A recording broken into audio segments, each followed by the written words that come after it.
কেন শাপলাকলিতে ভোট দেবে এবং কেন দিলশানা পারুল আমাকে ভোট দেবে, এটা আসলে এক মৌলিক প্রশ্ন। আমরা প্রচার প্রচারণায় নেমে দেখেছি সাভার আশুলিয়া বাসী শুধু নয়, বাংলাদেশের আপাময় জনগণ আসলে নতুন কিছু চায়। বাংলাদেশের আপাময় জনগণ 54 বছরের যে বাংলাদেশের পরিস্থিতি, যে রাজনৈতিক বাস্তবতা বিরাজ করেছে, সেই জায়গায় একটা বড় ধরনের পরিবর্তন চায়। আমি দিলশানা পারুল যে রাজনীতি করে এসেছি, আমাদের এনসিপির যে রাজনীতি এবং আমাদের 11 দলীয় ঐক্যজোটের যে কমিটমেন্ট, সেটা সর্বতোভাবে আমাদের হচ্ছে বাংলাদেশে পরিবর্তনের রাজনীতির কথা বলে, বাংলাদেশের নতুন রাজনীতির কথা বলে।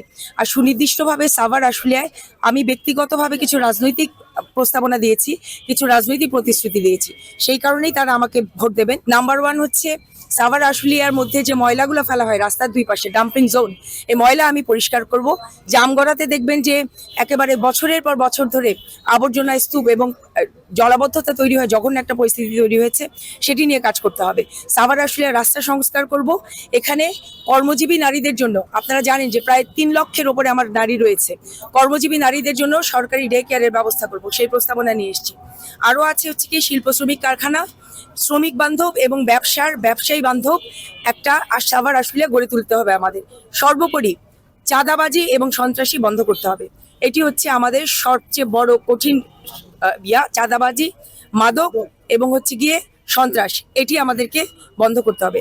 আর বংশী নদী এবং তুরাগ নদীকে দূষণমুক্ত করে সাভার জনগণের জীবনমানের জন্য উন্নত করার চেষ্টা করা হয়। সাধারণ জনগণের অসাধারণ সাড়া পাচ্ছি একজন নারী প্রতিনিধি হিসেবে এবং হচ্ছে কি আমাদের 11 দলীয় জোটের প্রতিনিধি শাপলাকলি মার্কা সেই হিসেবে। আর অবশ্যই আমরা আসলে, এটা খুব দুঃখজনক যে আমাদের তৃণমূল পর্যায়ে দেখা যাচ্ছে যে জামায়াতে ইসলামে আমাদের খুবই গুরুত্বপূর্ণ আমাদের সংগঠন, এই 11 দলীয় জোটে আমাদের যে নারী কর্মীরা, মহিলা জামাতের যে নারী কর্মীরা আছে, তারা কিন্তু তৃণমূল পর্যায়ে প্রচার করতে যে বাধার সম্মুখীন হচ্ছে। বর্তমান পরিবেশটা দেখতেই পাচ্ছেন, আমার বাম পাশে জামায়াতে ইসলামের নেতৃবৃন্দরা আছেন, ডান পাশে বাংলাদেশ খেলাফত মজলিসের নেতৃবৃন্দরা আছেন। দ্বিধাদ্বন্দ্ব থাকলে প্রেসের সামনে এইভাবে আসলে তারা আসতেন না, এটি স্বাভাবিক। দেখেন, এখানে জামায়াতে ইসলামী দীর্ঘদিনের একটা লম্বা সময়ের কাজ আছে, আর আমরা এনসিপি সম্পূর্ণ নতুন একটি সংগঠন।